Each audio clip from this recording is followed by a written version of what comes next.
Greetings! Today I'm sharing a few of my current favorite high-protein vegan meals featuring a variety of plant-based sources of protein. Everything is easy to make, delicious, and super satisfying. Oh my gosh, so good. Let's get right into it. For our first high-protein vegan recipe, we've got a tofu bolognese. I do want to mention that I did some research about how bolognese is traditionally made, and it seems as if it varies quite a bit regionally, so I actually based this recipe off of the version from Gennaro Contaldo. I'll link his video in the description. The aromatic base for bolognese is sofrito, which is a combination of diced onion, carrot, and celery. From my research, I gathered that traditional bolognese typically does not contain garlic, and yes, I had to exercise every ounce of self-control not to just add some anyway. I like to use a combination of olive oil and vegan butter for this bolognese. Heat that over medium-high heat. We like spicy food in this house, so I added red pepper flakes, totally optional. Then I like to give the onions a bit of a head start and saute those until they're translucent. Then add in the carrot and celery and saute for another 5 or so minutes. Now it's time for our protein. So traditional bolognese usually calls for several kinds of meat, often a combination of beef and pork. And there are many plant-based protein options that will work in this recipe. Of course, you could use something like Impossible, Beyond, or Gardein, but I didn't want to rely too heavily on faux meat in this video, so today we're using tofu, which also happens to be quite budget-friendly. This works best with either firm or extra firm varieties. Drain it and then crumble it into the pan and keep cooking until any excess liquid from the tofu cooks off and the tofu starts to brown just slightly. A quick note here is that you can also use textured vegetable protein, also known as TVP, for this recipe. TVP is a great high-protein, fairly affordable alternative to meat as well, and it performs great in things like vegan meat sauces or chili. If you're familiar with soy curls, this is a very similar product, but it comes as crumbles, and you just need to rehydrate them with boiling water or broth before using. Now we're going to add in some tomato paste and stir to coat all the ingredients. Then keep cooking until the tomato paste darkens to a deep rust color. This should just take a few minutes.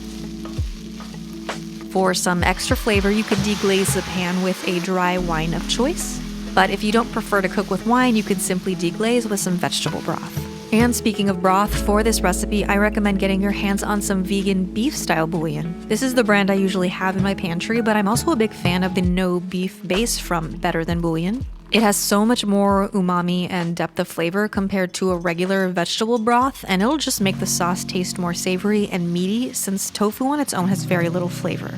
So add that into the pan along with a bay leaf or two, and once the mixture comes up to a boil, you're going to reduce the heat and let your vegan bolognese sauce simmer for about 10 minutes to thicken up and let all those flavors marry.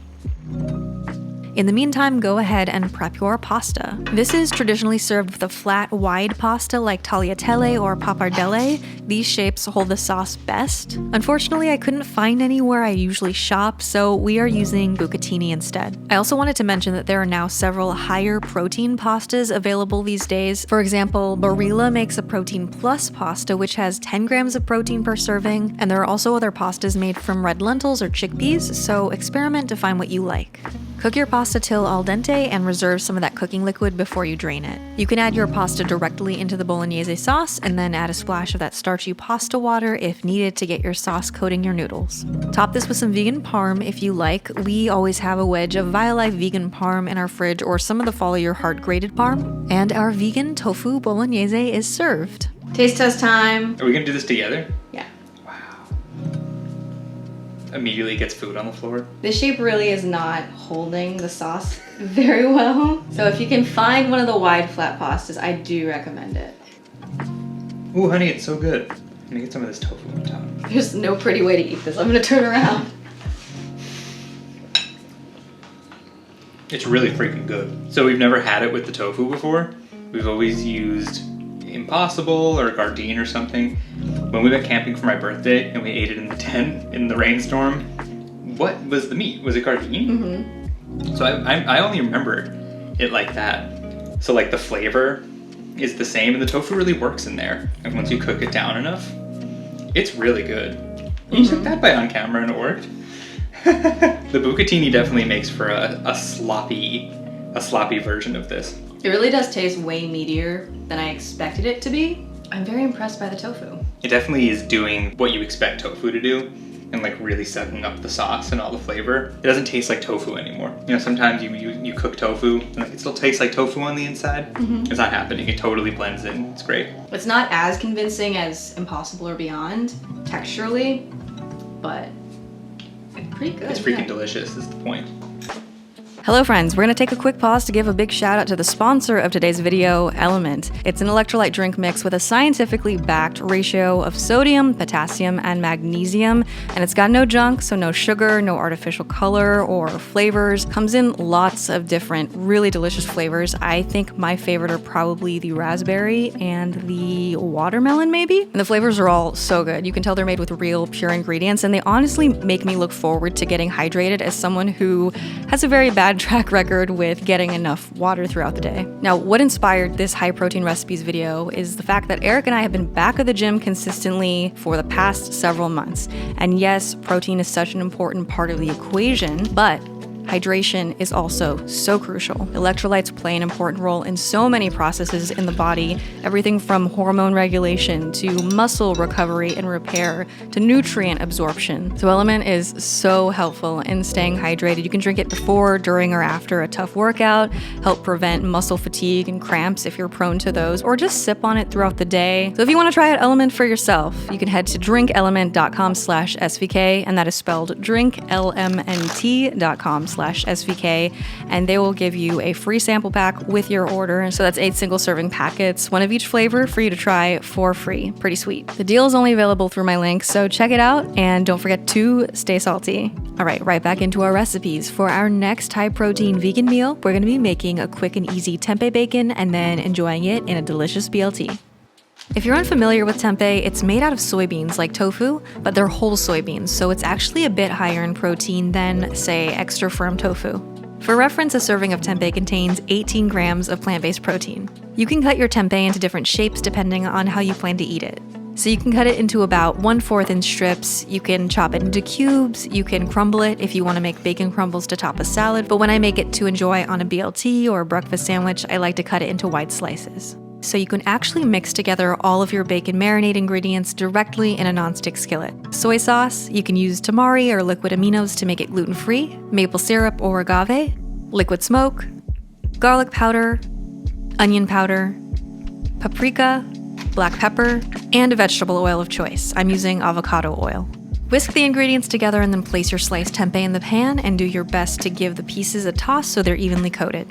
Then arrange them in one layer in the bottom of the pan. You can give them 15 or 20 minutes to marinate if you like, or start cooking right away. Heat the tempeh over medium until the marinade starts to bubble.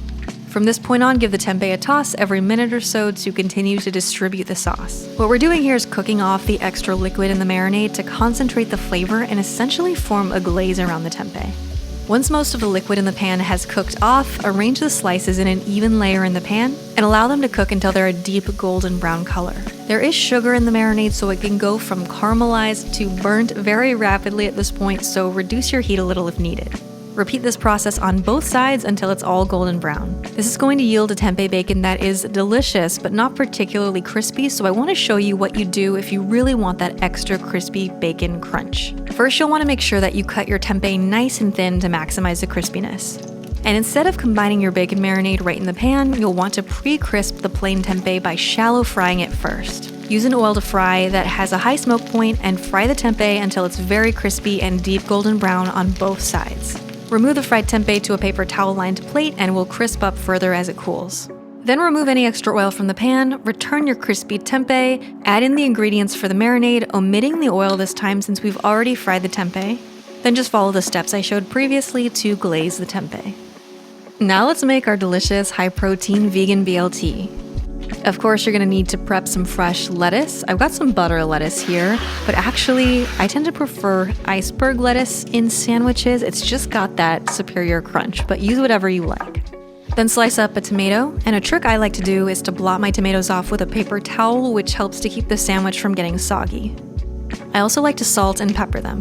Something to remember if you're concerned about getting enough protein when going more plant-based is that some versions of things like bread or cereal contain more protein than others. So I picked up Dave's Killer Bread, which has 5 grams of protein per slice from whole grains. That's just one way to boost the overall protein content of this sandwich as opposed to using something like white bread. I like to add mayo or aioli to my BLTs as well as Dijon mustard. Then I love some sliced onion. Add on your tomatoes, tempeh bacon, avocado if you're feeling fancy, and your lettuce. Pile it up high, slice it, and enjoy. You are very small. Here, I'll take my Crocs off so I'm not that much taller than you. Camera adds 10 pounds, Crocs add 3 inches. Dink. Hey, we have the same sound. Oh my god, it's so good. It really slaps, you know? It's bacony. Mm-hmm. I'm always shocked.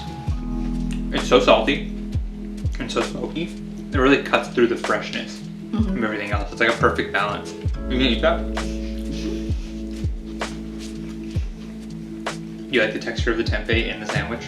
It holds up. Mm-hmm. You can make it with tofu too. But the tempeh is extra meaty. This taste test is just gonna be us chewing silently and dancing. With that, you know, chill lo-fi music. It's really good. It's really good. I just want to eat it. Next up, we've got these super tasty, high-protein lentil burgers or lentil patties. For these, start off by sauteing a carton of chopped mushrooms and diced onions in some olive oil. We want to sweat out all of the extra moisture from both of these ingredients to condense the flavor and ensure the proper texture for our burgers. After several minutes, add in a few cloves of minced garlic as well as some tomato paste. Stir to coat all of the ingredients and then keep sauteing for another minute or two until the color of the tomato paste has darkened just a tad. Now set that aside, and into the bowl of a food processor, we will add 2 cups of cooked brown lentils. I'm using canned lentils that I drained and thoroughly rinsed just for the sake of ease, but please feel free to boil your own lentils if you prefer. Just make sure you don't overcook them. The lentils should be tender, but they do need to hold their shape. If they're falling apart and super mushy, that will definitely compromise the structural integrity of your burgers. Now add that sauteed mushroom mixture along with some sunflower seeds, soy sauce or liquid aminos, smoked paprika, and salt, and pulse that mixture. Leave some texture. You don't want it to be a smooth puree or hummus or anything, but you do want to process it until it's a consistency that will stick together and that we'll be able to form patties with. Now you're gonna add some breadcrumbs in to bind everything together. I'm using panko breadcrumbs here, and give that a stir to evenly distribute. Form your mixture into patties. I was able to get 5 medium patties and 1 tiny little baby patty out of this batch. Next time I will probably just divide the whole thing into 4 larger patties because my burgers ended up being a little on the small side for the buns I usually buy. But all of that comes down to your preference. You can make them as big or small as you like, or you can even shape them into balls. The last step is to simply pan fry your patties with a little olive oil for a few minutes per side until they have this nice golden brown sear. They get a little bit crisp on the outside this way, and I really enjoy the texture. I would imagine you could also bake them. I haven't personally tried it because I do think they get a tad dry in the oven. If you do that, maybe spritz them with some olive oil first, just to seal in the moisture and encourage browning.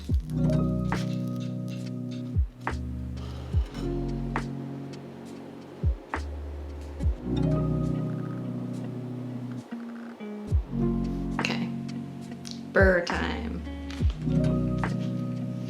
It's really good. I'm actually really impressed with these because I remember over a decade ago when I first started dabbling in vegetarianism, I would make black bean burgers or lentil burgers, and they were always so dry and crumbly. My sister will never let me live down this one batch of nasty black bean burgers I made. Totally different from that. The texture is really nice. It's moist. It's not as firm as a faux meat, faux beef burger, but it definitely is holding its shape. As you can see, I love the kind of subtle crunch from the sunflower seeds.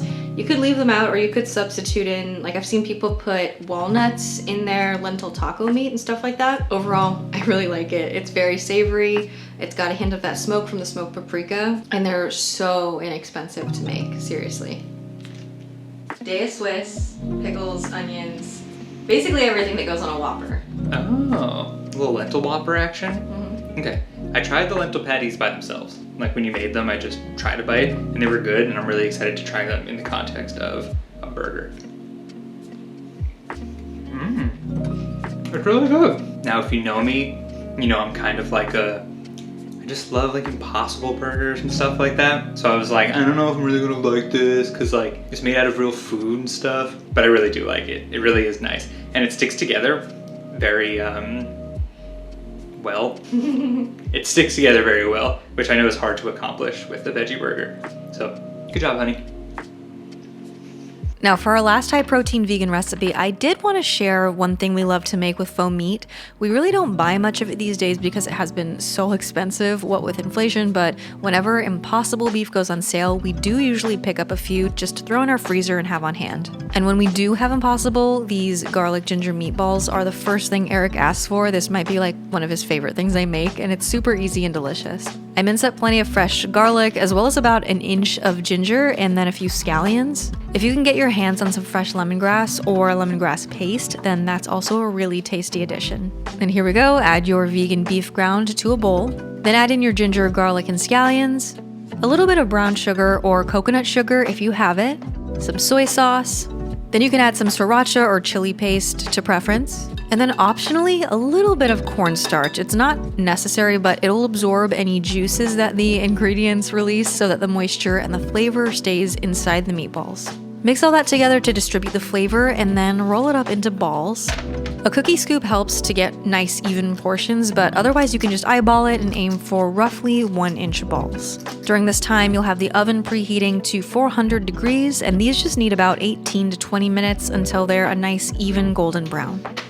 Of course, you can also pan fry these in a skillet, but I just like to get it done in the oven so that I have some free time to prepare other components for my meal while I'm waiting. In this case, I steamed some rice and then I steamed up some broccoli, but I do also love to serve these meatballs in a kind of Vietnamese-inspired rice vermicelli bowl with some pickled carrots and daikon, some cilantro, some sriracha over top. That's a definite go-to when I'm craving something really fresh. Hits every time. So those are a few of my current favorite high-protein vegan meals. Thank you so much for watching. Make sure to subscribe for more plant-based recipes, and I'll see you in my next video.